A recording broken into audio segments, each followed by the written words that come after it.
લક્ષ્ય ન્યૂઝ, એક નજર, એક લક્ષ્ય. દ્વારકા જિલ્લાને મળી વધુ એક લાંબા અંતરની ટ્રેન સેવા. પશ્ચિમ રેલવે દ્વારા સૌરાષ્ટ્રના મુસાફરો માટે નવી ભેટ. ઓખા અને તિરુપતિ વચ્ચે શરૂ થઈ નવી સાપ્તાહિક એક્સપ્રેસ ટ્રેન. ધાર્મિક શ્રદ્ધાળુઓ અને યાત્રાળુઓ તથા મુસાફરોને મળશે મોટી સુવિધા. ઓખાથી તિરુપતિ સુધી સીધી ટ્રેન સેવા શરૂ થતાં આનંદની લાગણી. માનનીય સાંસદ પૂનમબેન તથા ધારાસભ્ય બાપુભા મનેક રહ્યા ઉપસ્થિત. રાત્રે 11:35 ટ્રેનને લીલી ઝંડી બતાવી કરાવ્યો શુભારંભ. ઓખા તિરુપતિ એક્સપ્રેસ હવે દર અઠવાડિયે દોડશે. દ્વારકા જિલ્લાની રેલવે કનેક્ટિવિટીમાં થયો વધુ એક વધારો. મુસાફરોમાં ખુશીની લાગણી સાથે રેલવે સ્ટેશન પર ઉત્સાહનો માહોલ. પશ્ચિમ રેલવેના નિર્ણયે લોકોને આવકાર્યું. રિપોર્ટર ઘનશ્યામસિંહ વાઢેર, દેવભૂમિ, દ્વારકા. આજરોજ એટલે 11 મે 2026 ઓખા તિરુપતિની સાપ્તાહિક એક્સપ્રેસ ટ્રેનની શુભ શરૂઆત કરવામાં આવે છે, શુભારંભ કરવામાં આવે છે.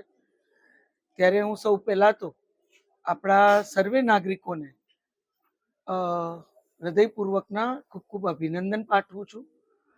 અને માનનીય પ્રધાનમંત્રી શ્રી અને રેલ મંત્રી શ્રી અશ્વિની વૈષ્ણવજી નો આ એક ખૂબ મહત્વના બે તીર્થ સ્થાનો ને જોડવા માટે પણ હૃદયપૂર્વક ખૂબ ખૂબ આભાર માનું છું. લાંબા સેક્ટરની આ એક ટ્રેન તો છે, અનેક શહેરો સાથે, અનેક રાજ્યો સાથે આપણા ક્ષેત્રના નાગરિકોને જોડશે. પણ એ સિવાય મારું એવું મજબૂતીથી માનવું છે કે દ્વારકા અને તિરુપતિ એ માત્ર બે કોઈ શહેરોના જોડાણ નથી, બે સંસ્કૃતિને જોડતું પણ આ એક મહત્વનું આયોજન છે, મહત્વની સુવિધા છે. ત્યારે નાગરિકો આપણા 4 ધામ પૈકી આપણું યાત્રાધામ એટલે અહીં દ્વારકાથી તિરુપતિ બાલાજી, વેંકટેશ્વર બાલાજીના દર્શન કરવા માટે અહીંથી સીધા જઈ શકશે.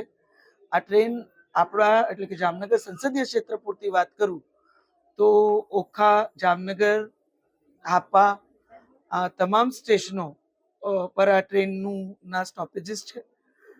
મોટા શહેરોમાં આપણને અમદાવાદ હોય, સુરત હોય, આ તમામ શહેરો સુધી પહોંચવાની પણ આ ટ્રેનના માધ્યમથી સુવિધા મળશે.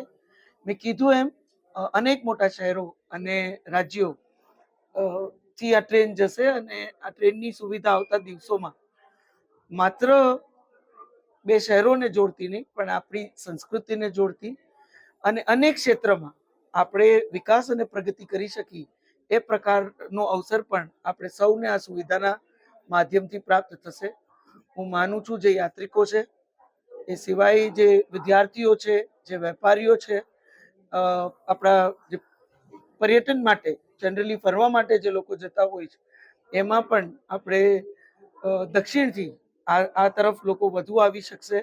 આપણા ક્ષેત્રમાંથી લોકો વધુ દક્ષિણ તરફ આ સુવિધાના માધ્યમથી જઈ શકશે. ત્યારે છેવાડાના આપણા વિસ્તાર ને સતત રેલવેઝ એટલે કે યાતાયાતના બહુ મહત્વના માધ્યમથી જોડવાના જે નિષ્ઠાપૂર્વકના પ્રયત્ન આપણા માનનીય પ્રધાનમંત્રી શ્રીના છે, આપણા યાત્રાધામોને મજબૂતીથી જોડવા ના પણ જે પ્રયત્ન છે એ પૈકીનું હું માનું છું કે આ ખૂબ મજબૂત અને મોટું પગલું છે. ત્યારે જે આપણી આખી સંસ્કૃતિ છે અને દક્ષિણની આખી જે સંસ્કૃતિ છે એનો પણ એક આવતા દિવસોમાં આ કનેક્ટિવિટીના માધ્યમથી એક સુંદર સમન્વય બનતો રહેશે અને એ સમન્વય દિવસે દિવસે વધતો રહેશે એવું મારું સ્પષ્ટ માનવું છે.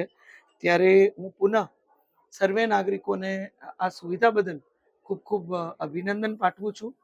અને સાપ્તાહિક આ ટ્રેન છે ને મને ખાતરી છે કે આપણું ડબલિંગનું કામ જેનું નોટિફિકેશન એ કાનાલુસથી ઓખા સુધીનું નોટિફિકેશન પણ બહાર આવી ગયું છે, એ પૂર્ણ થતા પછી વધુ ને વધુ આવી કનેક્ટિવિટી અને આવી જે ટ્રેનો છે જેની જરૂરિયાત આપણે વધારે હશે, જ્યાં ફૂટફોલ વધુ હશે, એ ટ્રેનોનો વધારો પણ આવતા દિવસોમાં એની ફ્રીક્વન્સીનો વધારો પણ કરવામાં આવશે, એ પણ મને ખાતરી છે.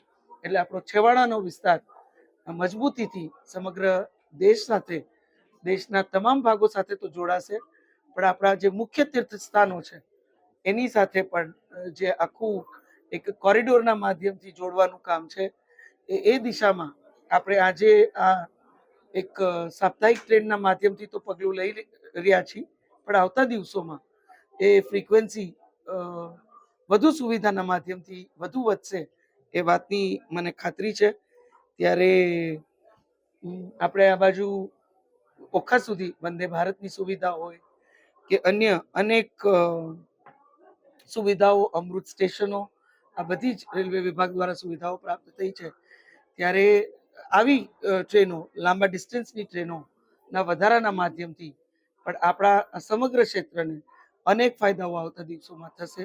ત્યારે પુનઃ હું માનનીય પ્રધાનમંત્રી શ્રી અને માનનીય રેલ મંત્રી શ્રી અશ્વિની વૈષ્ણવજીનો ખૂબ ખૂબ આભાર વ્યક્ત કરું છું. આખો આપણો રેલ વિભાગ રાજકોટ ડીઆરએમ અહીં ઉપસ્થિત છે, એમનો અને રાજકોટ ડિવિઝનમાં આવતો આખું આપણો રેલવેઝનો પરિવાર, એમનો પણ ખૂબ ખૂબ આભાર વ્યક્ત કરું છું. એમને પણ અભિનંદન પાઠવું છું. સાથે મારી સાથે અહીં સંદીપભાઈ, આપણા ધારાસભ્ય શ્રી પબુભા બાપુ ત્યાં ઉપસ્થિત છે.